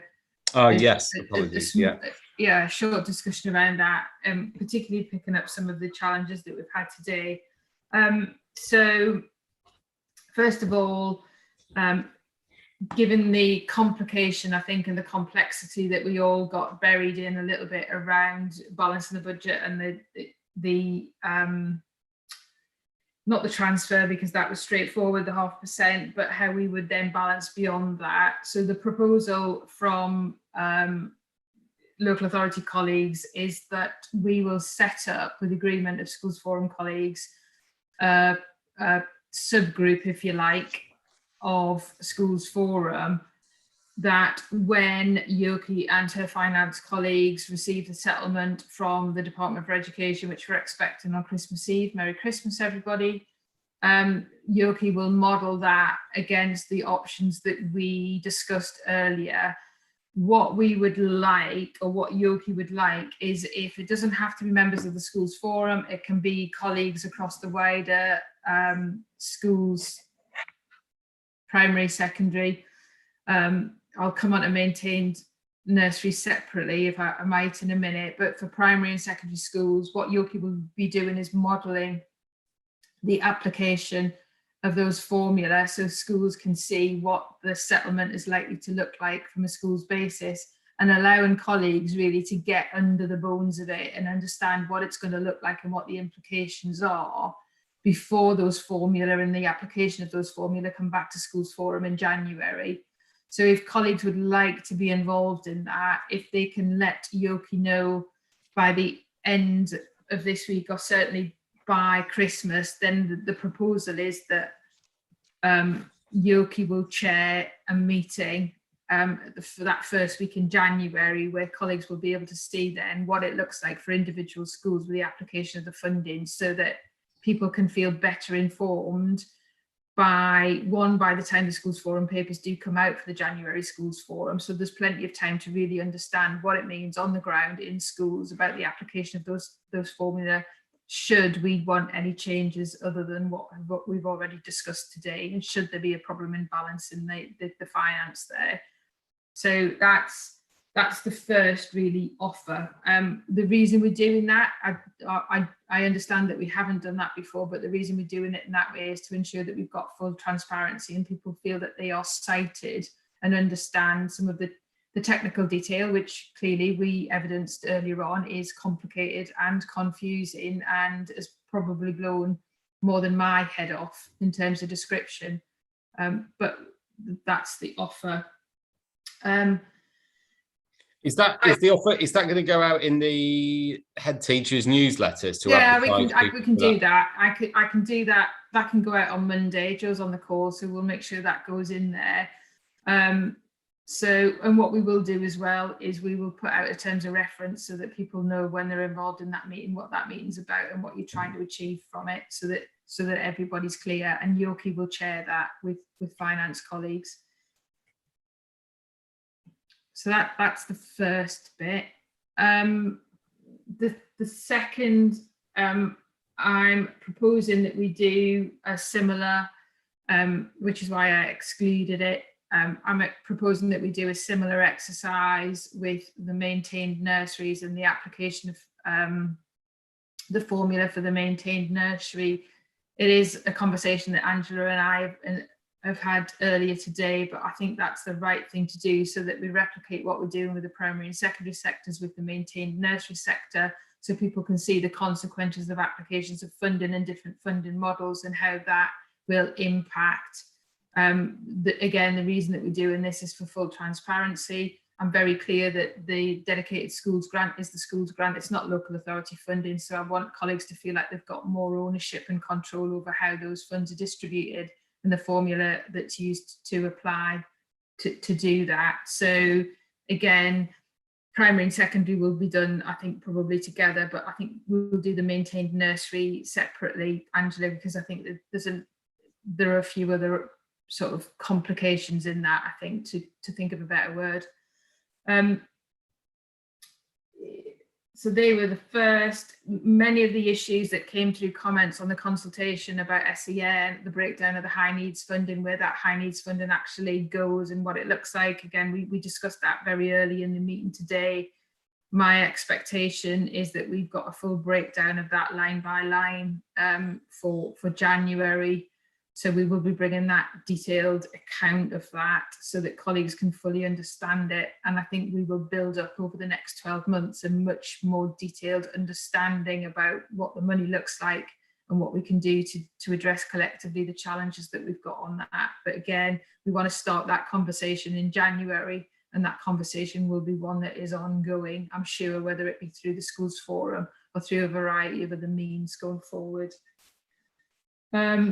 And then again, what we will be bringing back, I think, which we have already picked up earlier, is an options appraisal for outreach services, so the sensory impairment and the specialist support services, recognising that what the West and what the North have wanted rightfully is owned and is individual, and we will need to take those options forward. But again, that's something that will come back, if I'm honest, because we've got all of the detail on SEN and we've got some of these other big funding decisions. I think probably the options appraisal for those specialist support and the outreach services won't be ready in January. So let's not me set up my colleagues to fail on that. But if colleagues are happy, then I'll nudge that slightly later in the year to not the January schools forum, but probably the one after that, to give us some time to really get our heads around what that might look like. And then obviously what we will do as well, we'll bring back the school effectiveness and the value on that agreement there. So understanding that we've got an agreement, but we haven't got an agreement of the price of it, if you like, in my crude language. So again, happy to bring that back in January. I hope that wasn't gobbledygook, because I know we've had a very long and difficult afternoon. No, that's perfect. And yeah, apologies. I should let you have those next steps. That's great. So yeah, and we've got obviously a couple of items coming forward from today to put into January as well. So are we happy with everything that's on there, Raj? Yeah. Yeah, I'll just come in there. Yeah, obviously today we were supposed to have the high needs update. We'll be bringing that to January instead now, along with some wider budget proposals. And then also the early years items will be brought the following meeting in March. I've received information from Tony, who's on the call, that there's some more detail needed there, and that it'll be probably more beneficial if we bring that in March with the added detail. So I think, yeah, the next meeting will be a high needs, and also with the, as Anne-Marie said, the school effectiveness rate, which is action today. And then, yeah, the early years will come at the following meeting. So we're proposing to move that early years in its entirety to March. To March, yeah. I think no, James. Sorry, and I don't mean to disagree with my colleague. We will have to make a decision in January around the early years funding formula, and therefore we can't. We can look at more detail around the early years and the early years sector and what that looks like, but we cannot postpone a delay on the vote and the allocation of the funding. So in the same way as I described the subgroup around schools funding, there will be the subgroup on the maintained nursery funding and early years funding, which will need to happen between now and January, but we'll need to take agreement on that in January. Right, yeah. But again, like SEN, we're looking at a whole host of detail in a lot of other areas. We will look at a whole host of detail and have a detailed look at early years. I think in March, that's absolutely fine. We can do that in line with what my colleague is saying, but we cannot delay the funding decisions until March. Yeah. So they must be taken. Yeah, apologies for that.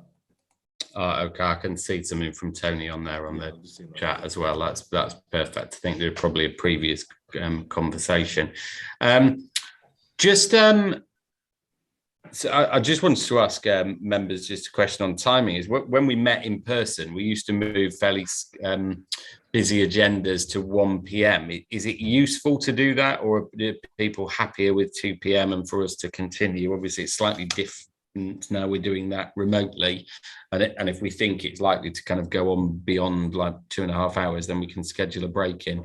Does anyone have any views on that particularly, or are you happy either way? Sandra stuck her neck out at a 1 p.m.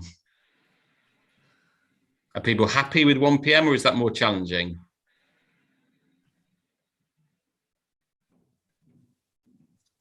Sorry, Joshua, I can see your hand up there, I think. Yeah, I'm just supporting a 1 p.m. start, Chair, that's all. Yeah.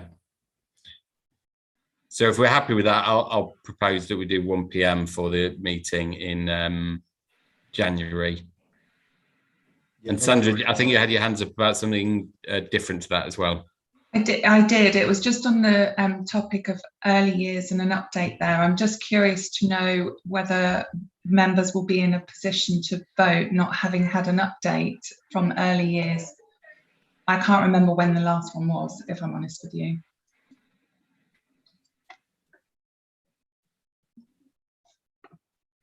I mean, is the vote specifically on the budget for January? Is that what we need to vote on?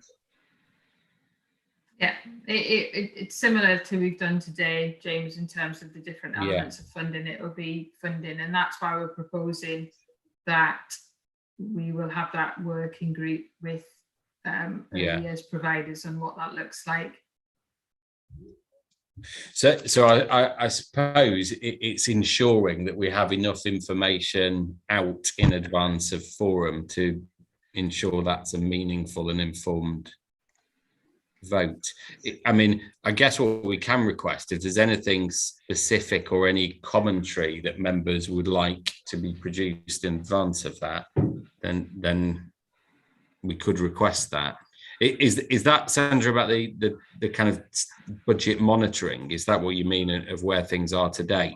Yeah, I mean, I assume it will all come through in preparation for January's meeting. Yeah, I just feel like it's a topic that's been pushed at a number of meetings now, hasn't it, to the next? Yeah, Angela. Yeah. I also say if we are going to have a consultation, it's not going to come out until January, because in terms of early years, most people won't be returning until the 4th. If we're meeting on the 20th, it's going to be a very short, tight consultation to be out to the sector and then back in, analysed, and then ready for schools forum to be voting on. I think with that in mind, Angela and Sandra, I think, James, what we may need is an extraordinary meeting of schools forum at some point beyond the consultation, to make sure that we're not doing a disservice or cutting any corners around early years, and that colleagues have full transparency on that. So I'm more than happy, if with your agreement, Chair, that we do that. Yeah, I think that seems like a good. I mean, I guess there's two options. There's one: do we have an additional meeting, or do we push the 20th of January meeting back to a time at which all of that can come to fruition? What is the deadline for when that vote needs to be made? Chair, can I say something? Yes, of course, Yoki. Yeah. Okay, so I need to submit my APT tool, so I will need the delegation decisions and the rates for the delegation made by the 20th of January meeting, because my deadline for submitting my APT tool is on the 21st of January. So that's cutting it very fine. I've only have 24 hours. However, with the early years, we need to, my deadline for getting budgets out to schools is by the end of February, the 28th of February. That's for the, for primary, secondary, and special schools. But for early years, the deadline to get budgets out for nurseries and for early year settings is the 31st of March. So for the votes on early years, are you saying that those have to be undertaken on the 20th? For early years, it doesn't have to be. To set budgets, I don't have to get early years budgets out till 31st of March, but for primary, secondary, and special schools, I need to have budgets, conveyed to schools by the 28th of February. I see. So, but basically what we're saying is we will need to retain the 20th of January meeting to fulfill the votes required for primary and secondary and schools, special schools. And then that it is a workable proposal to have an additional extraordinary meeting in February, say, for early years, then that will work. Okay, so if we're happy to schedule that in, Raj, that probably seems like the best way forward rather than dashing through the consultation. Sorry, Chair, just to come in. We currently do have a large gap, obviously, in February. So I'll explore placing a meeting probably in the middle of February, say, to go through those early years proposals. Yeah, great. Anything else on the forum forward plan? No, that's everything. No, great. And final item is any other urgent business? Hi, Pat. it's not exactly urgent, but Anne-Marie, you said talking to Peter and myself, tomorrow's my last day at work. I'm retiring, so I'm going to bid you a fond farewell, and I probably won't be. That's a big ask on my second last day at work. I probably won't be around to have that conversation, but you could definitely have it with the school business manager, and I'll pass my views on to her. Is that all right? Yes, thanks, Thanks, Pat, everyone. and, congratulations on your retirement, and I hope you've got lots or nothing planned, whatever tickles your fancy. Yeah. If I can travel, there's lots. If I can't, not a lot. Thank you. All the very best, Pat. Sorry, James, could I just come in there quickly as well? Yeah. Yeah, Pat, obviously, congratulations on your retirement. Could you please also forward me the details of the school business manager, just so I can contact them about the school's forum primary maintained representation? Yeah. Okay, thank you. That's great. And what a way to spend your penultimate day, Pat. I know, I could have been in the 4-year-old's birthday. I hope you enjoyed it. Wonderful. Thank you, everybody. Have an absolutely brilliant Christmas and look forward to seeing you all in 2022. Thanks. Bye-bye. Thank you, James.